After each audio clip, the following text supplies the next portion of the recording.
أعوذ بالله من الشيطان الرجيم.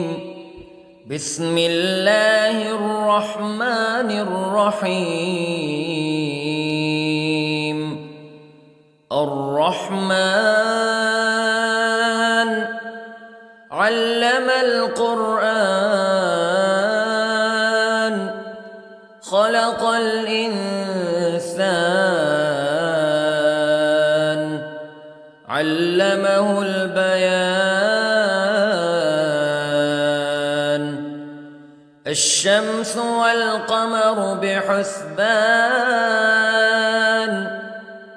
والنجم والشجر يسجدان والسماء رفعها ووضع الميزان ألا تطغوا في الميزان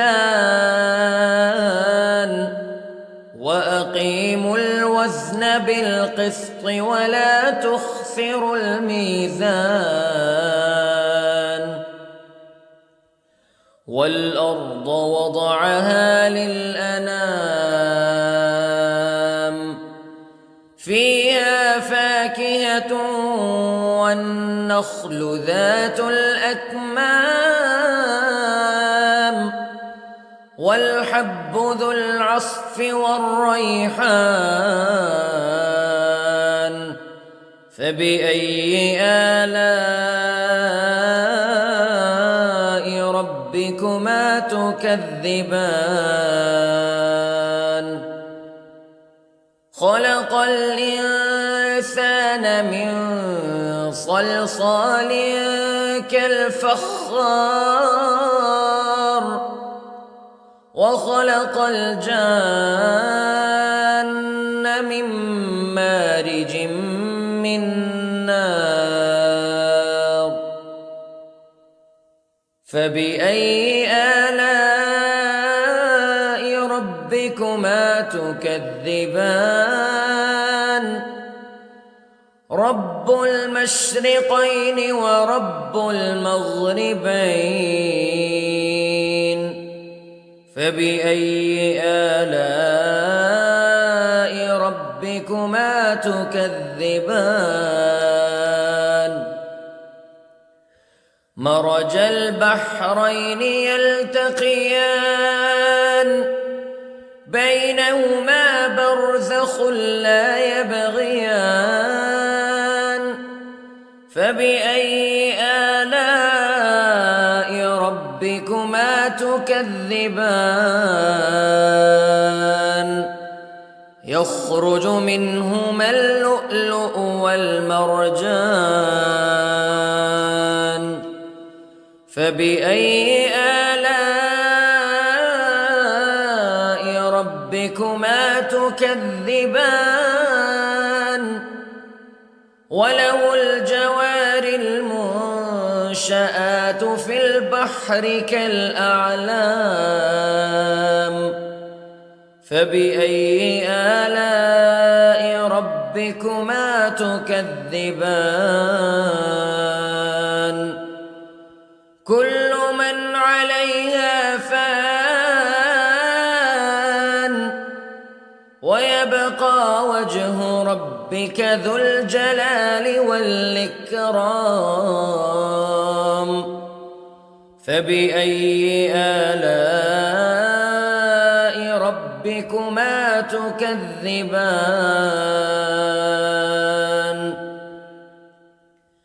يسأله من في السماوات والأرض كل يوم هو في شأن فبأي آلاء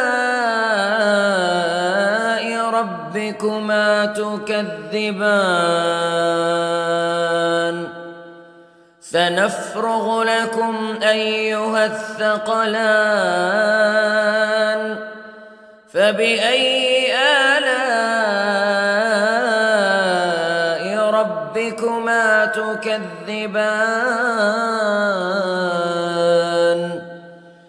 يا معشر الجن والإنس استطعتم أن تنفذوا من أقطار السماوات والأرض فانفذوا لا تنفذون إلا بسلطان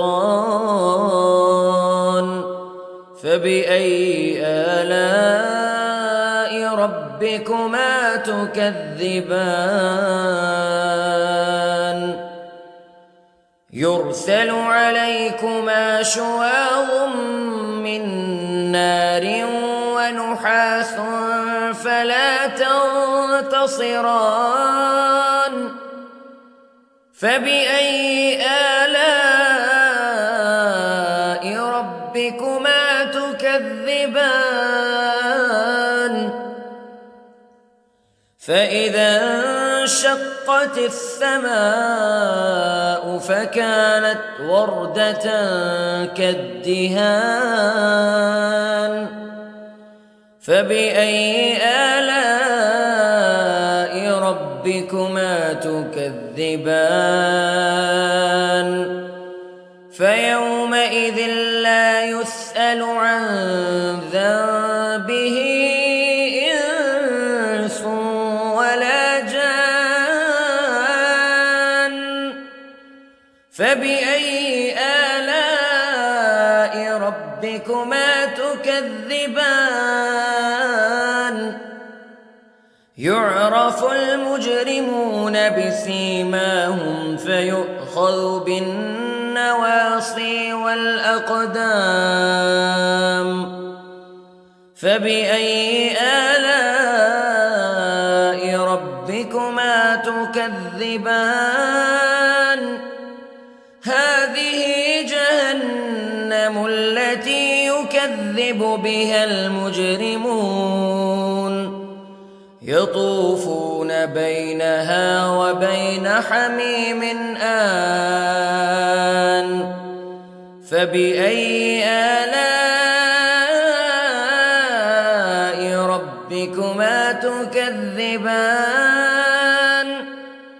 ولمن خاف مقام ربه جنتان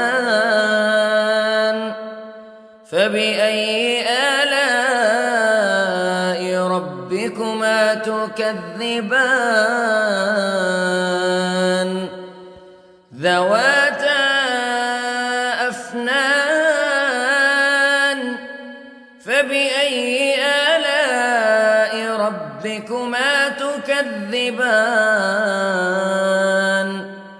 فيهما عينان تجريان فبأي آلاء ربكما تكذبان فيهما من كل فاكهة زوجان فبأي آلاء ربكما تكذبان متكئين على فرش بطائنها من استبرق وجنى الجنتين دان فبأي آلاء ربكما تكذبان فيهن قاصرات الطرف لم يطمثهن إنس قبلهم ولا جان فبأي آلاء ربكما تكذبان كأنهن الياقوت والمرجان فبأي آلاء ربكما تكذبان هل جزاء الإحسان إلا الإحسان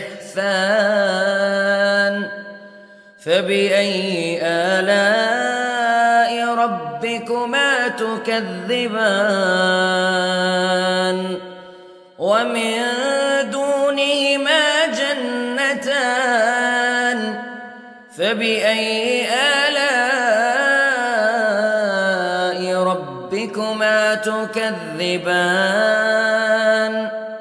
مدهامتان فبأي آلاء